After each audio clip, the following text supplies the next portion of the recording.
8 лица починале од компликации од грип минатата недела во Македонија. Случаите се пријавени во неделниот извештај на Институтот за јавно здравје, а медиумите во овој период беа информирани само за 2 деца со церебрална парализа.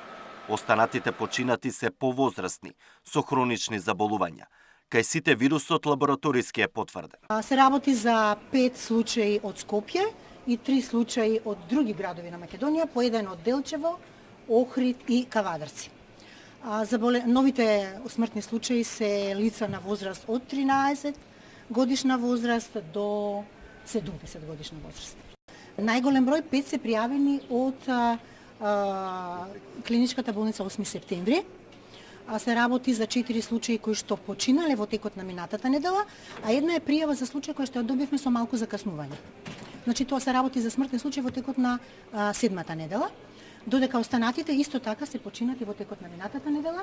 2 пријави за смртен случај од грип, асоциран со грип имаме од клиниката за инфективни болести и еден е од клиниката за детски болести. Предпоставам дека за дел од нив веќе сте известени во текот на изминатата недела. Според епидемиолозите, законската регулатива не предвидувала итно пријавување на смртните случаи, но сметаа дека државните институции треба да бидат информирани во рок од 24 часа за заболен или починат од заразно заболување. Грипот во сезона на грип, како што реков, се пријавува на неделни збирни извештаи во кои што ни се доставуваат податоци за број на заболени и смртни случаи, за која недела и на територијата каде што тие се дијагностицирани. Сметам дека државните здравствени институции треба да бидат известени согласно законската регулатива.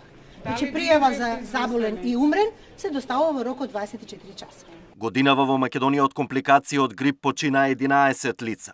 Минатата недела регистрирани се над 2600 ново заразени. Епидемиолозите очекуваат и наредниот период на неделно ниво сличен број на заболени. Александар Динев, Сител телевизија.